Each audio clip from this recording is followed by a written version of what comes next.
मेरे विचार में निर्णय हाँ वालों के पक्ष में प्रस्ताव स्वीकृत हुआ।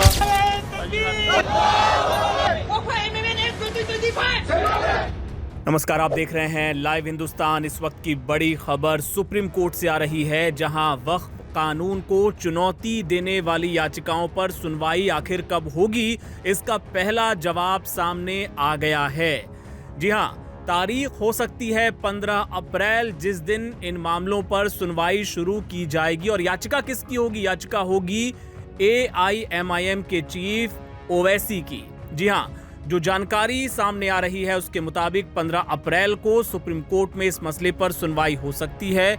और ये जो टेंटेटिव डेट है वो अभी तय की गई है और हो सकता है कि इसमें कुछ फेरबदल भी हो जाए, लेकिन फिलहाल 15 अप्रैल वो तारीख है जो सुप्रीम कोर्ट की ओर से तय की गई है इन याचिकाओं पर सुनवाई के लिए।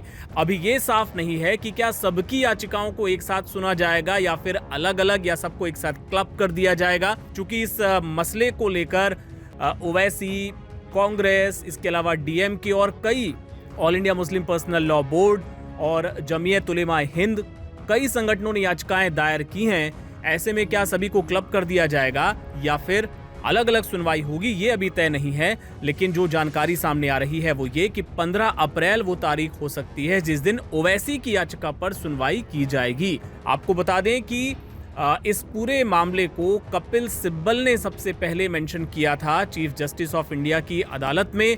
इसके अलावा अभिषेक मनु सिंघवी की तरफ से भी जिक्र किया गया था और CJI ने यह भरोसा दिलाया था कि आप इसको लेकर एक एप्लीकेशन दीजिए, मैं उस पर विचार करूंगा।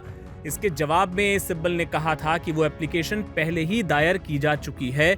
इस पर CJI ने कहा था कि मैं इस पर आपको अपना रुख बहुत जल्द बताऊंगा।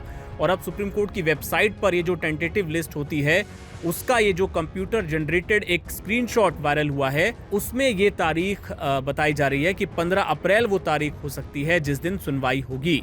हालांकि ये भी माना जा रहा है कि इतना लंबा इंतजार, चूंकि अभी आज 8 तारीख है और उसके बाद लगभग 1 हफ्ते का इंतजार है, तो ये संभव है कि एक बार फिर से अदालत के सामने ये गुहार लगाई जाए कि और उसके पहले इस मामले को सुन लिया जाए, इतना इंतजार ना किया जाए।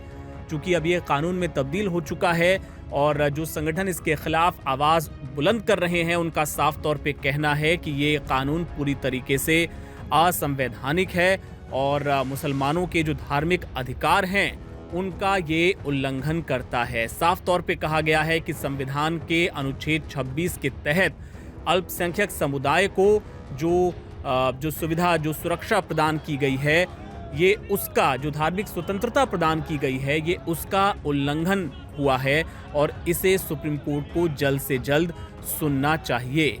जो और दलीलें दी गई हैं, जैसा लगातार लाइव हिंदुस्तान आपको बताता आया है कि वक्फ की संपत्तियों पर अधिक नियंत्रण देने को मुस्लिम समुदाय के धार्मिक अधिकारों में हस्तक्षेप के तौर पर देखा जा रहा है। जिस तरीके से गैर मुस्लिमों को भी इसमें जगह दी गई है, उसका भी विरोध किया जा रहा है। और तर्क ये भी कि दूसरे धर्मों में जब ऐसा नहीं होता तो वक्फ बोर्ड में आखिर इसे क्यों लागू किया जा रहा है। तो ये बड़ी खबर इस वक्त की है। सुप्रीम कोर्ट में 15 अप्रैल वो दिन हो सकता है जब वक्फ कानून के खिलाफ याचिकाओं पर सुनवाई शुरू होगी। पहली याचिका AIMIM के चीफ ओवैसी की होगी जिस पर सुप्रीम कोर्ट सुनवाई कर सकता है। बाकी याचिकाओं पर कब करेगा, इसको लेकर धीरे धीरे रुख साफ होगा और जो भी जानकारी निकलकर सामने आएगी वो आप तक हम पहुंचाते रहेंगे। इस चीज को समझना चाहिए कि वक्फ जमीन और वक्फ करना, वक्फ जायदाद, ये हमारा एक मजहबी शिआर है। हिंदुस्तान के दस्तूर ने हमें अपने मजहब के अंदर आज़ादी दी है। ये एक बदकिस्मती की बात है कि मुल्क का वो सेकुलर दस्तूर जिसके अंदर हर अक़लियत को और ख़ास तौर पर मुस्लिम अक़लियत को अपने मजहब के साथ ज़िंदा रहने का हक़ दिया गया है, उस हक़ को मौजूदा गवर्नमेंट छीन रही है।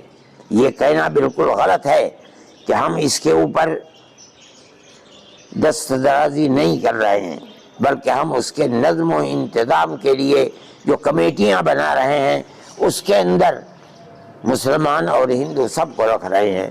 क्यों रख रहे हैं आप? जो हमारे मजहब का मसला है, हम अपने मजहब के मसले को खुद निपटेंगे। आपको बनाना है, आपने वक्फ बोर्ड बना दिया, इस वक्फ बोर्ड के अंदर जो चेयरमैन होगा वो मुसलमान होगा। आप एक वक्फ वजारत बनाते हैं, उस वजारत के अंदर वजीर मान लीजिए कि गैर मुस्लिम होता है, होने दीजिए, हमें कोई इख्तिलाफ नहीं है। आप बनाते हैं बनाइए, होना तो ये चाहिए था कि आप वक्फ की मिनिस्ट्री भी किसी मुसलमान को देते, लेकिन नहीं देते। चलिए, लेकिन वक्फ बोर्ड के अंदर आपको दखल देने के लिए बेईमाना कि आप इतनी बड़ी तादाद के अंदर उसमें गैर मुस्लिमों को ले आए जो हमारे औकाफ को जानते नहीं, वक्फ के मसाइल को नहीं जानते, वक्फ की अहमियत को नहीं जानते, वक्फ है मजहबी चीज़ या नहीं है इसको नहीं जानते, वो लोग वक्फ के अंदर दाखिल होंगे तो इसका मतलब ये है कि वो हमारे औकाफ को खा लेंगे। इसलिए हम तो खुले तौर पर कहते हैं कि अगर औकाफ को इस तरमीम के साथ जिसको आप ले करके आए हैं अगर लाएंगे तो इसका मतलब ये है कि उसकी मजहबी हैसियत को आप ख़त्म कर देंगे और हमारे औकाफ के ऊपर आप कब्जा करके जैसे चाहेंगे उसे तहस नहस करके बर्बाद करें। कानूनी एतबार से हमें कोर्ट का रुख करना चाहिए। हम आज कोर्ट के अंदर चले गए और मैं ये समझता हूँ कि कानूनी एतबार से सबसे पहले हम ही गए हैं।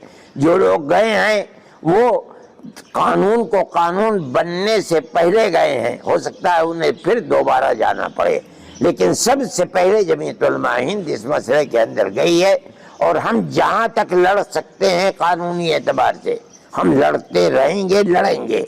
हमें इस चीज़ से बड़ी खुशी है कि अपोजिशन ने बहुत खुलकर हमारा साथ दिया है और ख़ास तरीके पर कांग्रेस ने, जिसने दर हकीकत इस दस्तूर को बनाने के अंदर बुनियादी किरदार हमारे साथ मिलकर बनाया है। इसलिए हम खुश हैं और हम ये समझते हैं कि आज नहीं तो कल और कल नहीं तो परसों आज जो पार्टियां इस बिल के खिलाफ हैं, कल को अगर इख्तिदार के अंदर वो पार्टियां आएंगी तो आज जो सूरत हाल उन्होंने पार्लियामेंट के अंदर की है उसके मुताबिक पार्लियामेंट के अंदर वो आएंगे और हमें हमारा हक देंगे। अगर कोई भी एक्ट अगर चैलेंज हुआ है, वक्फ एक्ट में ये है कि वक्फ के पास जो प्रॉपर्टी हो, बेईमानी की प्रॉपर्टी है, बेईनामी की प्रॉपर्टी है, that is issue different. But जब एक्ट चैलेंज हुआ है, एक्ट को तुरंत स्टे की मांग मेंशनिंग हम लोगों ने इसलिए किया है, श्री कपिल सिब्बल साहब ने भी इसलिए किया है क्योंकि नोटिफिकेशन के हिसाब से जैसे ही एक्ट भारत सरकार के गजट में पब्लिश होगा तुरंत ही वो अपना प्रभाव में आ जाएगा, अपना काम करने लगेगा और उसके बाद अगर 10 दिन बाद 12 दिन बाद जब मैटर लगेगा तो ये उसका प्रभाव कहां तक पहुंच जाएगा, उसको नल एंड वाइड करना कोर्ट के लिए थोड़ा सा वो होता है।